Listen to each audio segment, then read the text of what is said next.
Hello friends. आज की चर्चा के अंदर हम बात करेंगे निफ्टी के बारे में, बैंक निफ्टी के बारे में, और एक वोलेटाइल जो सेशन आज देखने के लिए मिला। और बुल्स ने आज फिर एक जबरदस्त जो है बाजी खेली और आज दोनों ही इंडेक्स, निफ्टी भी और बैंक निफ्टी भी, अपने लाइफ टाइम हाई पर क्लोज हुए हैं अगर निफ्टी की बात करें तो। लेकिन बैंक निफ्टी जो है 30,000 के अहम लेवल के ऊपर जो है क्लोजिंग दे पाया है। तो इसके अलावा अगर विदेशी बाज़ारों की बात करें तो ताइवान के बाज़ार, कोरिया के बाज़ार अपने 52 वीक हाई के ऊपर जो है क्लोज हुआ और एक अच्छी तेज़ी जो है सुबह से ही एशियन मार्केट्स के अंदर थी। कल डाउ जोन्स के अंदर भी तेज़ी थी, हालांकि डाउ जोन्स जो है 30,000 के लेवल के ऊपर सस्टेन नहीं हो पाया। उसके बावजूद जो है डाउ जोन्स का जो फ्यूचर है वो 30,000 से ऊपर के लेवल पर दिन भर जो है मेंटेन करता रहा। और यहाँ पर सभी आउटकम के साथ साथ आज बैंक के मामले में क्रेडिट पॉलिसी भी थी और आरबीआई गवर्नर ने जो है उसको स्टेटस को रखा, यानी कि किसी भी तरीके के कोई परिवर्तन जो है नहीं किए। मार्केट क्रेडिट पॉलिसी के बाद जो है गिरावट का रुख जो है देखने के लिए मिला, ऊपरी लेवल से प्रॉफिट बुकिंग आई, लेकिन लास्ट के 1 से 1.5 घंटे के दौरान बैंकिंग शेयर्स के अंदर जो है जबरदस्त तेज़ी देखी गई। और उस तेज़ी का सारा श्रेय जो है आज मिलना चाहिए आईसीआईसीआई बैंक को। आईसीआईसीआई बैंक ने जो है तेज़ी पकड़ी और एचडीएफसी बैंक जो है माइनस में चला गया था और 1380 के जो लेवल्स हैं, जो सपोर्ट है काफ़ी मजबूत, उसको भी तोड़ चुका था। लेकिन आईसीआईसीआई बैंक जो है रैली कर रहा था। उसके बाद एक्सिस बैंक और एसबीआई ने भी उसका भरपूर साथ दिया और उसके बाद तो एचडीएफसी बैंक को भी पॉजिटिव आना पड़ा। और जो कोटक बैंक जो न्यूट्रल टू नेगेटिव ट्रेड कर रहा था वो भी जो है लाइमलाइट में आ गया। और बैंक निफ्टी के सभी स्टॉक जो हैं तेज़ी के साथ जो है क्लोज हुए, एक्सेप्ट पंजाब नेशनल बैंक। तो इस तरीके से जो आज की जो रैली है, आपको 124 पॉइंट का जो शतक लग रहा है निफ्टी के अंदर, उसका सारा श्रेय जो है आज जाता है आईसीआईसीआई बैंक को। आईसीआईसीआई बैंक को इसलिए श्रेय जाता है कि आईसीआईसीआई बैंक ने जब लीड करना शुरू किया तो जो बाकी बैंक्स थे उन्होंने भी उसका साथ देना जो है शुरू कर दिया, क्योंकि वो न्यूट्रल ट्रेड कर रहे थे, न्यूट्रल टू पॉजिटिव थे। तो वहाँ से भी एक जो पॉजिटिव सेंटीमेंट था वो आईसीआईसीआई बैंक के दम पर आया। और जैसे कि मैं आपके साथ चर्चा भी कर रहा था पीछे कि जो है आईसीआईसीआई बैंक और एक्सिस बैंक के अंदर 100 रुपये का गैप होता है, ये जो गैप है ये बढ़ गया है। तो मैंने आपके साथ जो है करीबन 10 से 12 दिन पहले एक ट्रेड भी जो है शेयर किया था कि आईसीआईसीआई बैंक को प्लस करके एक्सिस बैंक को अगर शॉर्ट करें तो उस समय पर एक्सिस बैंक 620 रुपये पे जो है ट्रेड कर रहा था और आईसीआईसीआई बैंक जो है 350 से 360 रुपये के बीच, 450 से 460 रुपये के बीच में ट्रेड कर रहा था। तो यहाँ पे जो गैप था वो 100 रुपये से ज़्यादा हो गया था। तो अभी 100 का तो गैप मैं नहीं कहूँगा कि 100 का हो गया, लेकिन 110 112 का हो गया। जो गैप 140 150 का था वो गैप अब घटकर जो है 110 115 के बीच में आ गया है। तो यहाँ पर जो एक गैप था आईसीआईसीआई बैंक का, आज उसने वो गैप भी फुल कर लिया है। और उस गैप को फिल करने के साथ साथ जो है वो अब यहाँ पर जो है पार पर आ गए हैं। तो क्योंकि बैंक निफ्टी के जो स्टॉक्स लैगार्ड के रूप में देखे जा रहे थे उसमें आईसीआईसीआई बैंक था, सारे बैंक चल चुके थे, तो अब वो भी चल चुका है और इवन पीएसयू बैंक भी चल चुके हैं। तो अभी देखना पड़ेगा कि अब बैंक निफ्टी को अगर आगे लीड करना है तो कौन लीड कराएगा। अब देखिएगा यहाँ पर आज निफ्टी के अगर दारोमदार की बात करें तो किस तरीके का दारोमदार रहा। ICICI bank, HUL, HDFC, Adani port और नेस्ले, तो यहाँ से आया मेन कंट्रीब्यूशन। और कहाँ से मंदी है, रिलायंस अभी देखिएगा मंदी दे रहा है। और अब मुझे ऐसा लगता है कि अगर निफ्टी को अब ऊपर जाना है तो रिलायंस को भी ऊपर आना पड़ेगा। एचडीएफसी देखिएगा 3.2, बजाज फिनसर्व, एचडीएफसी लाइफ और एचसीएल टेक। तो अब एक तरीके से फाइनेंशियल्स भी आमने सामने खड़े होने लगे हैं। हालांकि आज की रैली भी जो है बैंक्स के नाम ही जो है जाएगी। हालांकि जो फाइनेंशियल्स थे वहाँ पर एक थोड़ी प्रॉफिट बुकिंग जो है देखने के लिए मिली अदर बैंक्स। और बैंक्स में भी जो है आप देखेंगे कि आईसीआईसीआई बैंक ही जो है लीड करता हुआ नजर आया और एचडीएफसी बैंक एक हैवी वेट है तो उसका थोड़ा सा भी चेंज जो है निफ्टी और बैंक निफ्टी पर जो है बड़ा असर डालता है। अब यहाँ पर क्या रहेगा माइंड सेट ट्रेडर्स का, तो देखिएगा जो ट्रेडर्स हैं, जो बियर ट्रेडर्स हैं वो बुरी तरीके से फंस चुके हैं। अब मुझे ऐसा लगता है कि जैसे जैसे अब जो बुल्स हैं वो आपको बियर बनते हुए नजर आएंगे। रीज़न आपको बड़ा सिंपल बताता हूँ कि देखिएगा कब बियर्स हावी होते हैं। बुल्स जो हैं उन्हीं में से कुछ लोग बियर निकलते हैं और वो बियर पोजीशन शिफ्ट कर देते हैं, यानी कि अपनी बुल्स की पोजीशंस को बियर में कन्वर्ट करेंगे। सारे बुल्स एकदम बियर नहीं बनेंगे, लेकिन ऐसा होगा कि जो बियर्स हैं, जो डरे हुए हैं और जिनके पोजीशंस अब बराबरी पे आएंगी या नीचे उनके जब लॉसेस कम होंगे तो वो अपनी पोजीशंस को कवर करने आएंगे। और जो स्मार्ट बुल्स हैं वो ऊपर से अपना माल जो है बेचना शुरू कर देंगे। जैसा आपने कोटक बैंक में भी देखा कि कोटक बैंक में करीबन 100 रुपये से ऊपर की जो है प्रॉफिट बुकिंग हो गई। जो कोटक बैंक में बुल्स थे उन्होंने ही ऊपर के लेवल पर जो है माल ऑफलोड कर दिया। और उसके बाद देखिएगा HDFC बैंक के अंदर भी सिमिलर तरीके की 70-80 रुपये की जो है ऊपर से गिरावट आ चुकी है।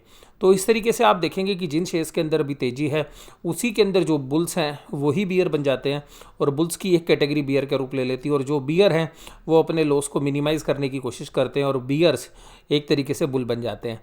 तो ये जो थ्योरी है अभी आप देख सकते हैं कि पिछले 10 दिनों के दौरान HDFC बैंक के हाई और लो से आप इंडिकेट कर सकते हैं क्योंकि हैवी बेट है। इसी तरीके से आप कोटक बैंक के शेयर से भी देख सकते हैं कि जिस तरीके की तेज़ी थी उस तरीके की जो तेज़ी है वो पिछले 4-5 दिन में देखने के लिए नहीं मिली। तो जो बुल्स थे उन्होंने अपनी पोजीशंस को रिवर्स कर लिया, वो बियर्स हो गए और बियर्स अपने लॉस को मिनिमाइज़ करने के लिए जो है अपनी पोजीशंस को कवर कर रहे हैं। तो हो सकता है कि अभी जिस तरीके के डेटा हमारे पास हैं उस डेटा का एनालिसिस भी मैं आपके साथ करूंगा कि किस तरीके की जो पोजीशंस हैं। आप देखिएगा आज जिन शेयर्स के अंदर तेज़ी थी उसमें Adani, ICICI bank, Hindalco, UltraTech cement और सन फार्मा प्रमुख थे और भारतीय एयरटेल भी जो है 3% से ज़्यादा की तेज़ी के साथ था। SBI जैसे मैंने आपको कहा कि बहुत अच्छी जो है आज इसने साथ दिया ICICI बैंक और इसलिए ये भी जो है एक निफ्टी के अंदर अच्छा कंट्रीब्यूटर था।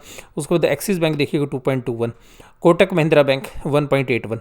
आप यहाँ पे देखेंगे कि जो सारे जो शेयर्स हैं वो उनमें जो है 4 बैंकिंग स्टॉक्स हैं। इसके अलावा इंडसइंड बैंक भी जो है पॉजिटिव नोट के साथ ही बंद हुआ।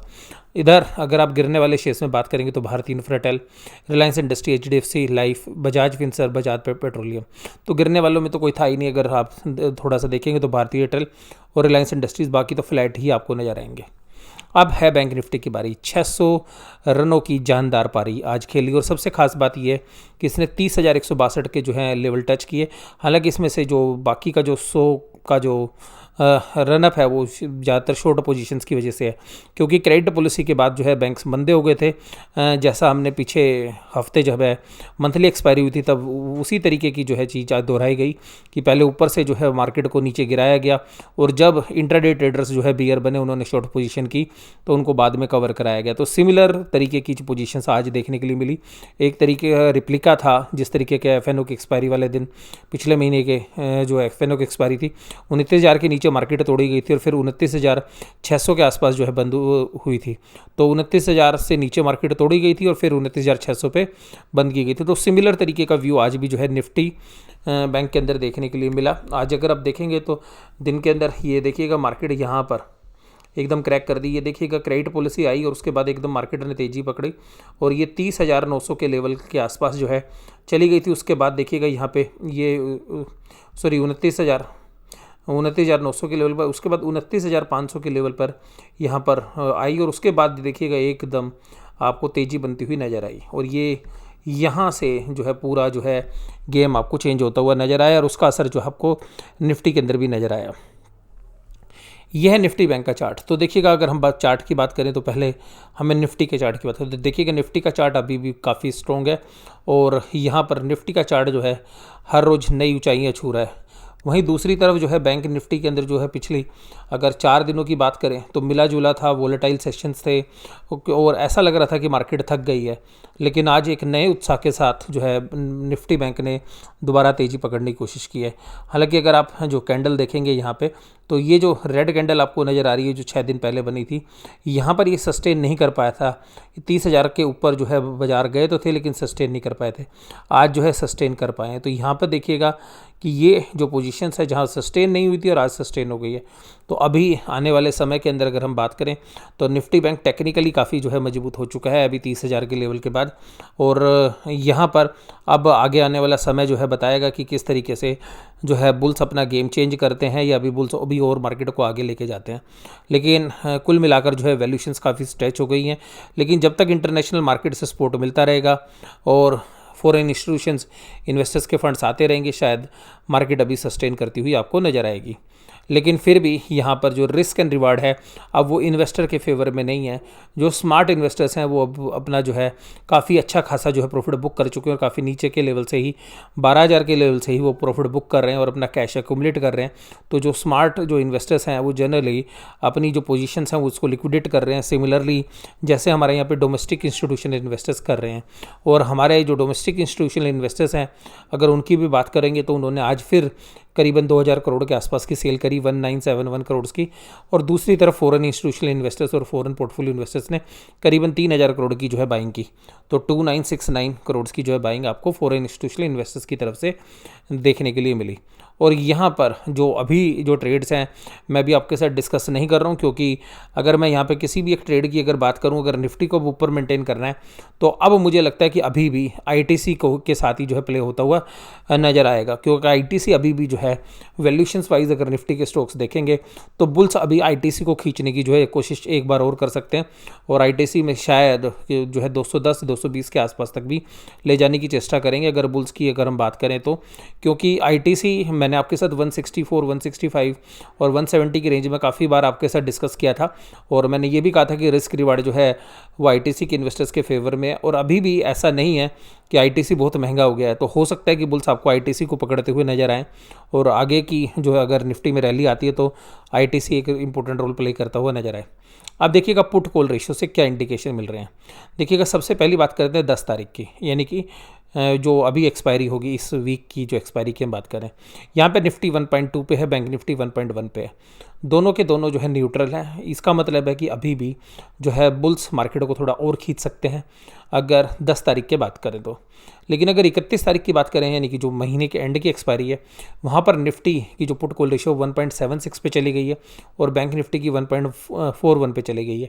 यहाँ से एक इंडिकेशन आ रहा है कि 10 तारीख के बाद मार्केट शायद अपना रुख बदले, लेकिन 10 तारीख से पहले जो अभी पुट कॉल रेशियोज़ हैं वो तो यही इंडिकेट कर रही है कि मार्केट अभी भी जो है बुल्स के फेवर में ही रहेगी। और देखिएगा 10 तारीख तक जो है बुल्स बियर बनते हैं या नहीं बनते हैं, ऐसा तो मुझे अभी नहीं लग रहा।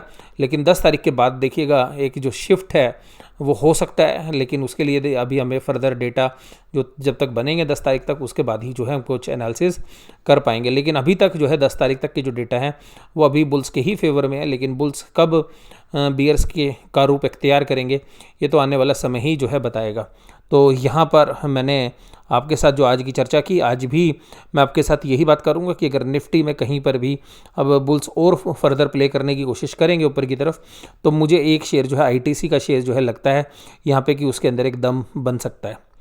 और लेकिन मैं फिर भी कहूँगा कि अगर आप किसी भी तरीके का इन्वेस्टमेंट करें तो अपने फाइनेंशियल एडवाइजर से सलाह लें और उसके बाद ही अंतिम फैसले पर पहुँचे। ये वीडियो आपको कैसी लगी जरूर से जरूर आप मुझे कमेंट बॉक्स में बताइएगा। वीडियो इसी तरीके से देखते रहिएगा। वीडियो देखने के लिए धन्यवाद। Thank you very much.